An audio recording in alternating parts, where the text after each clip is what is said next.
pemirsa, jumpa lagi di acara Seafood is Brain Food. Maknanya, ikan dan hasil laut lainnya, termasuk juga ikan budidaya air tawar, adalah nutrisi yang sangat penting untuk pertumbuhan otak, kinerja otak, maupun untuk kesehatan pada umumnya.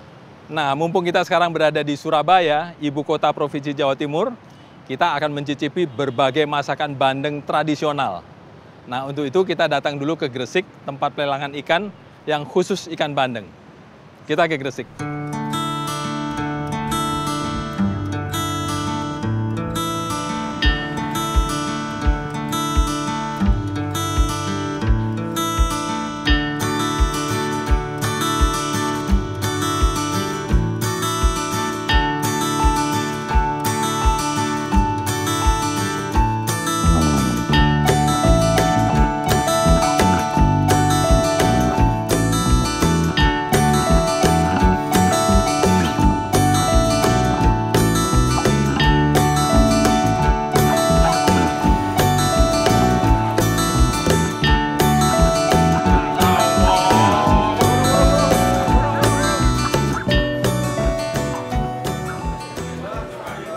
Saat ini kita mengunjungi tempat pendaratan ikan di Desa Lumpur, Gresik, Jawa Timur.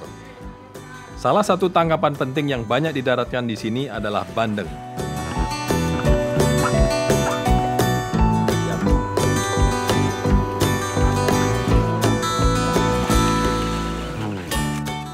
Dalam bahasa Inggris, bandeng disebut milkfish. Bandeng adalah ikan laut yang hidup di kawasan pesisir. Karena itu, bandeng juga banyak dibudidayakan di air payau di berbagai kawasan pantai. Bandeng yang ditangkap di laut berukuran besar. Menjelang Idul Fitri, di Gresik diadakan lelang untuk bandeng tangkapan yang berukuran paling besar. Kadang-kadang, bandeng juara ini beratnya mencapai lebih dari 5 kg per ekor, dan harganya bisa mencapai 20 juta rupiah. Sedangkan bandeng hasil budidaya di tambak biasanya berukuran sekitar 1 kg ke bawah, bergantung pada lamanya pembudidayaan.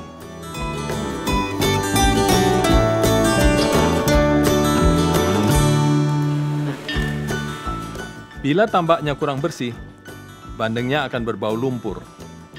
Cara mudah untuk menghindari bau lumpur adalah merebus bandeng dengan daun salam.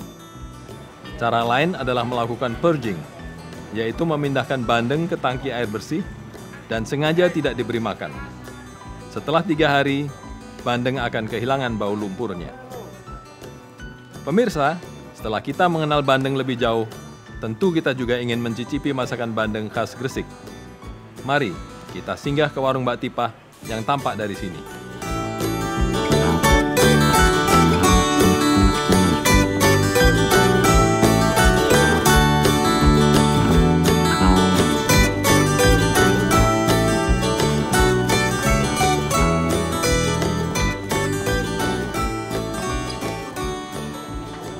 Di warungnya Mbak Tipah ini bandengnya pasti seger banget ya.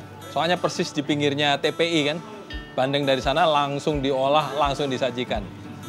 Sajian utamanya di sini adalah bandeng keropok. Nah, ini dia, matur nuwun. Matur nuwun. Bandeng keropok itu sebenarnya bandeng bakar ya, tapi nanti dicocol dengan sambal petis. Kenapa disebut bandeng keropok? Karena bandeng seperti ini biasanya makannya itu keropokan. Keropokan itu ya makan bareng-bareng, rame-rame gitu ya. Nah, itu namanya keropokan, karena itu dibilangnya bandeng keropok.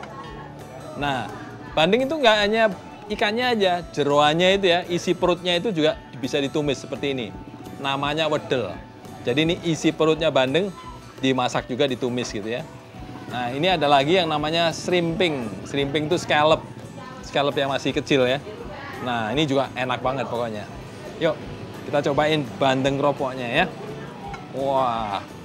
Ini katanya sih sudah tanpa duri, nggak ada durinya.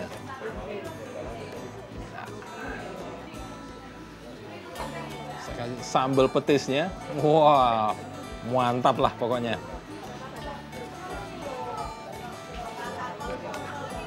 Sekalian wedelnya tadi, isi perutnya sedikit,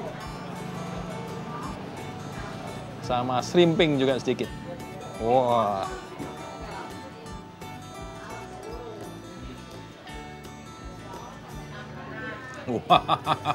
Wah, enak banget.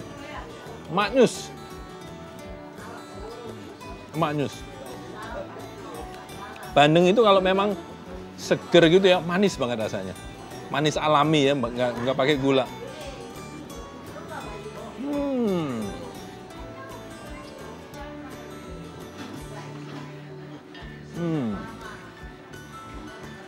Seripingnya itu juga nyil-kenyil.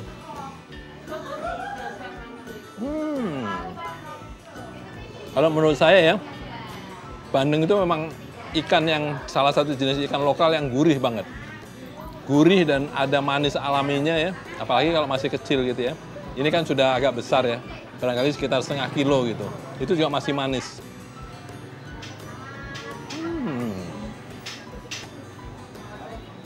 Isi perutnya ya, itu ada pahit-pahitnya sedikit ya, tapi teksturnya juga lembut, enak banget. Ini perpaduannya bagus sekali. Yang di sini bandeng bakar, jadi teksturnya garing gitu ya. Sedangkan tumis isi perutnya itu nyemek-nyemek gitu, enak. Ini cocok banget. Ini tinggal dikasih sayur, udah lengkap lah gizinya.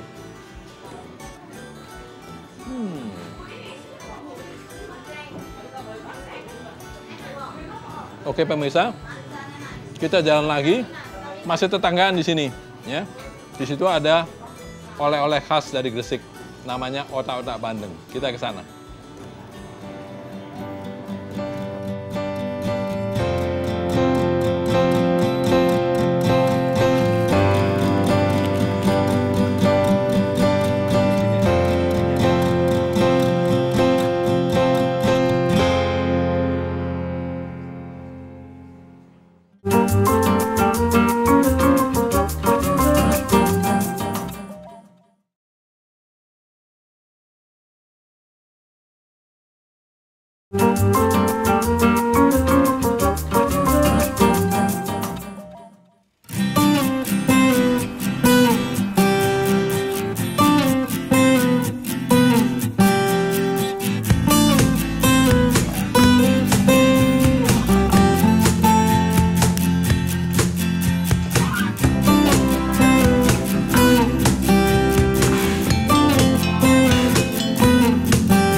Toko kecil ini sangat populer di Gresik karena dia berjualan oleh-oleh khas Gresik, yaitu otak-otak bandeng.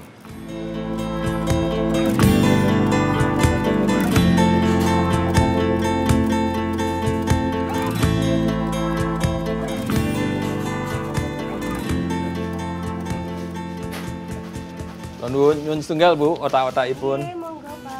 Wah, ini ya.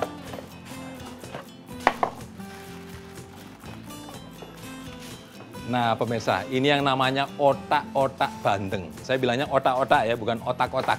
Karena itu beda dengan yang tadi Anda harapkan, otak-otaknya itu kayak yang ada di Jakarta, atau kayak ada yang Palembang, atau bahkan di Batam juga ada kan otak-otaknya. Kalau ini namanya otak-otak. Ini mirip sekali dengan di Banten, Serang ada juga sate bandeng. Mirip sekali, tapi bumbunya beda. Bahkan di Pangkal Pinang, Bangka Belitung gitu ya, ada juga mirip seperti ini, tapi biasanya dari ikan kembung. Dibilangnya kembung betelok, karena mirip ikan yang ada telurnya. Ini sudah nggak ada tulangnya, karena tulangnya sudah hancur di dalamnya. Kadang-kadang kita persoalkan tuh, mana duluan? Banten duluan atau Gresik duluan? Nggak usah dipermasalahkan, soalnya ikon kuliner Indonesia tuh banyak banget.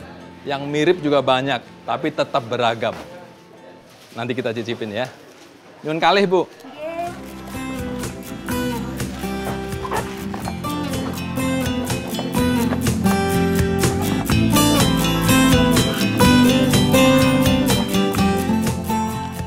Mas, 2 ya Mas ya? Ya. 90.000 semuanya. Oke. Kembali 10.000. Terima kasih. Masih. Nah, sekarang kita ke seberang, kita lihat produksinya. Sekalian kita mau icip-icip di sana. Masih Pak. Mari, makasih.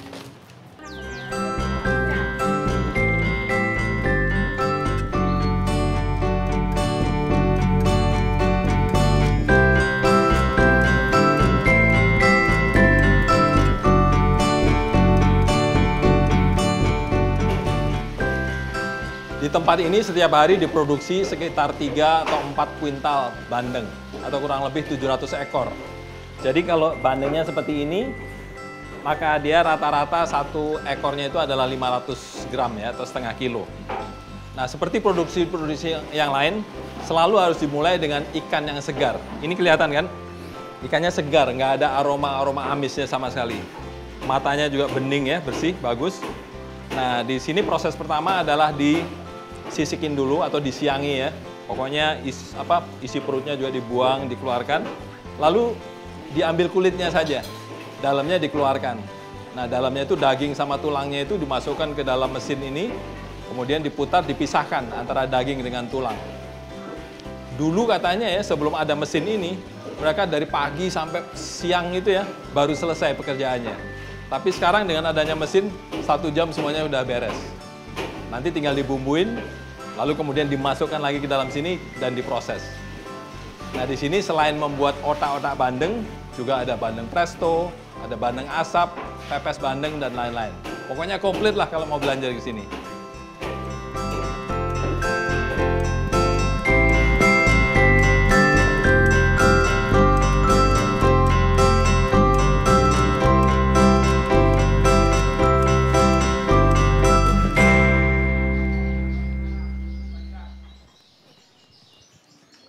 Ternyata pemirsa, membuat otak-otak bandeng itu gampang ya. Kalau mau cari resepnya tinggal di Google aja. Itu adalah cara yang sangat kreatif untuk menyajikan bandeng tanpa kena durinya. Jadi anak-anak pun bisa makan bandeng, orang tua pun bisa makan bandeng, soalnya durinya sudah hancur di dalamnya. Dan enak banget kan? Nah, dari sini saya akan ajak Anda mencoba satu hidangan yang sangat unik.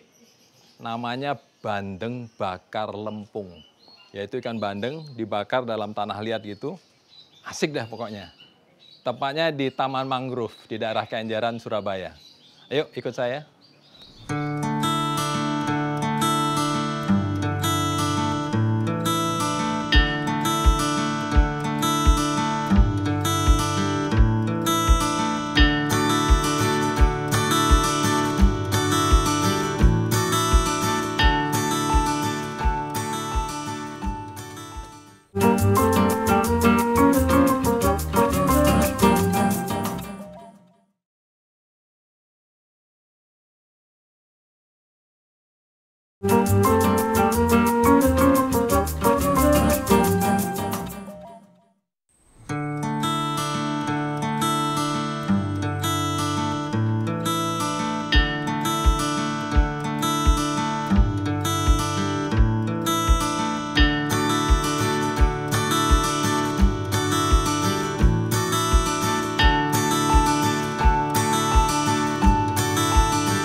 Pemirsa, Anda masih bersama saya dalam acara Seafood is Brain Food.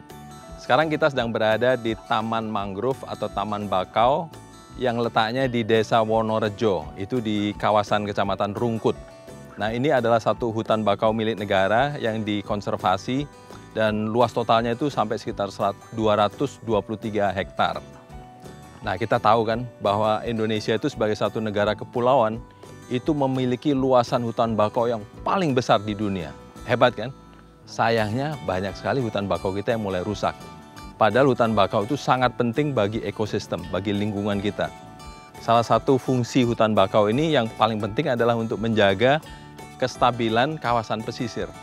Coba bayangkan kalau nggak ada hutan bakau ini akan terjadi abrasi kan. Pasir itu makin tergerus, pulaunya makin lama makin kecil, daratannya makin hilang gitu. Nah, itu pertama.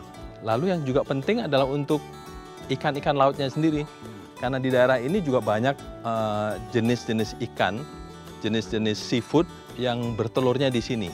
Contohnya saja kepiting. Kepiting itu banyak hidup di daerah sini. Jadi bakau itu kan prinsipnya adalah rawa, tapi airnya payau. Percampuran antara air tawar dan air asin. Karena itu jenis vegetasi tumbuh-tumbuhannya maupun jenis ikan atau satwa yang ada di sini pun berbeda. Dan kalau kita tidak menjaga kelestariannya, makin lama kita akan kehilangan. Jangan-jangan kita nanti nggak bisa makan kepiting lagi kalau semua hutan bakaunya hilang. Gitu kan? Nah, untungnya Surabaya ini wali kotanya kan seorang ahli taman ya. Bu Risma itu ahli taman, karena itu dia tahu pentingnya hutan bakau, karena itu dia ubah malah menjadi taman. Jadi orang-orang bisa datang ke sini untuk berwisata. Nah, salah satu daya tariknya adalah yang sebentar lagi kita mau cicipi nih. Masakan yang sangat khas namanya adalah bandeng bakar lempung. Ya, artinya bandeng yang dibakar dalam lumpur. Unik kan? Yuk kita cobain.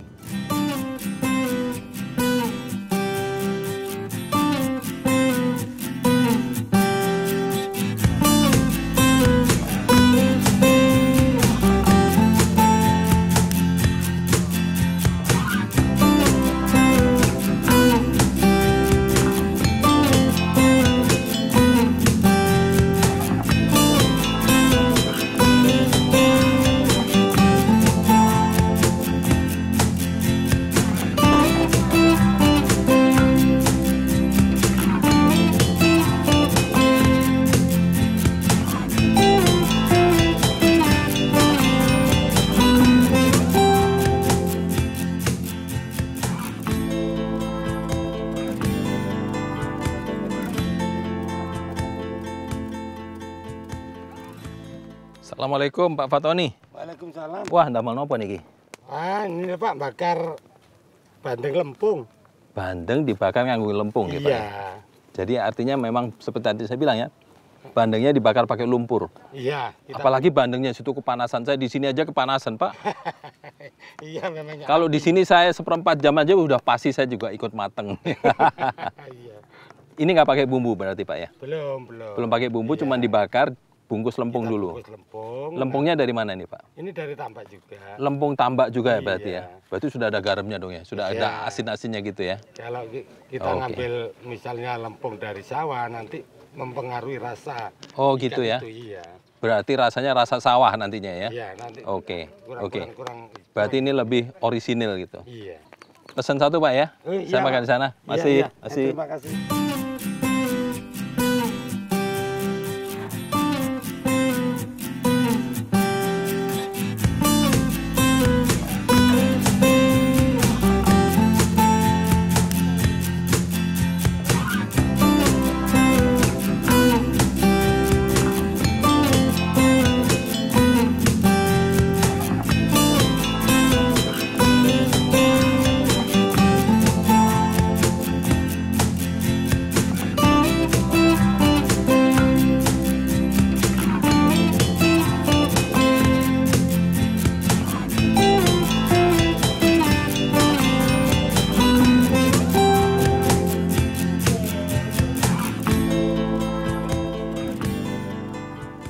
Memang benar-benar unik pemirsa ya ternyata ya.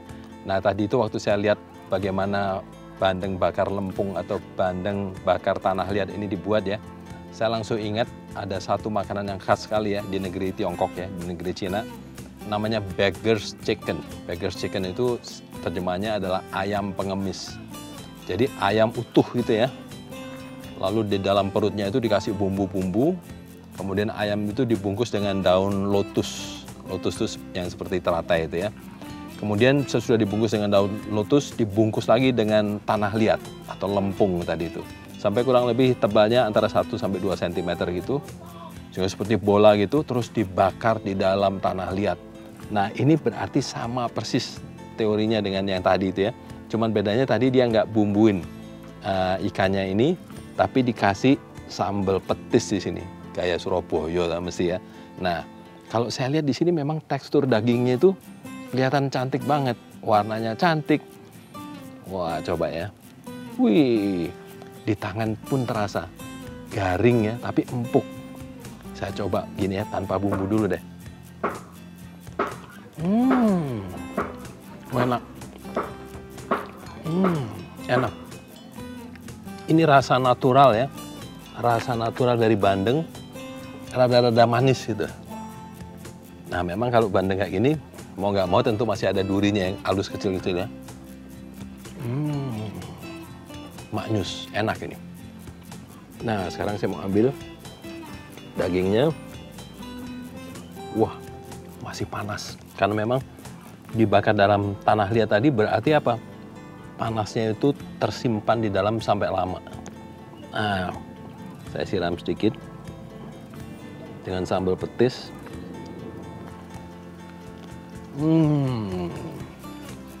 Saya suka. Bandeng yang ukuran seperti ini ya, nggak terlalu besar kan, ini sekitar 400 gram gitu barangkali ya. Itu biasanya adalah bandeng budidaya. Dan itu nggak ada aroma lumpurnya, nggak ada rasa lumpurnya. Padahal tadi dia dibakarnya di dalam lumpur, dalam tanah liat. Luar biasa, enak. Tadi Pak Fatoni juga menjelaskan kan, bahwa lumpurnya itu harus lumpur yang dari tambak. Bukan lumpur yang dari sawah. Itu maksudnya nanti berkaitan dengan aroma. Aroma lumpur dari sawah itu pasti ada aroma lumpur lah. Sedangkan yang ditambak itu memang aromanya aroma laut yang cocok dengan daging ikan lautnya sendiri kan, daging bandengnya gitu. Jadi itu juga satu kunci kalau mau membakar ikan bandeng, harus cari lumpur yang dicari dari tambak. Apalagi kalau ada anak kecil berarti harus dipisahin dulu durinya. Ya, durinya dibuangin dulu, yang halus itu baru dibungkus dengan lempung atau tanah liat, dibakar. Atau bahkan dimasukkan ke dalam oven juga bisa. Karena prinsipnya sama aja, dia memerlukan satu panas, dan panas itu yang membuat ikan di dalamnya itu matang.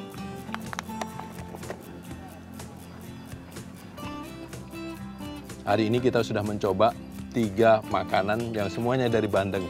Dan 3-tiganya maknyus, enak banget. Artinya ibu-ibu bertambah lagi sekarang khasanah resep untuk masakan-masakan ikan laut yang bisa dimasak di rumah. Sekian dulu acara Seafood is Brain Food, dan jangan lupa minggu depan saya akan datang lagi dengan acara Seafood is Brain Food dari provinsi yang lain. Di sana kita akan berkenalan dengan jenis ikan laut maupun ikan air tawar yang lain, dan tentu kita masak dengan resep tradisional pula. Jangan lupa ya, ikan adalah nutrisi yang sangat penting untuk pertumbuhan otak, untuk kinerja otak, maupun untuk kesehatan kita. Karena itu, ayo makan ikan.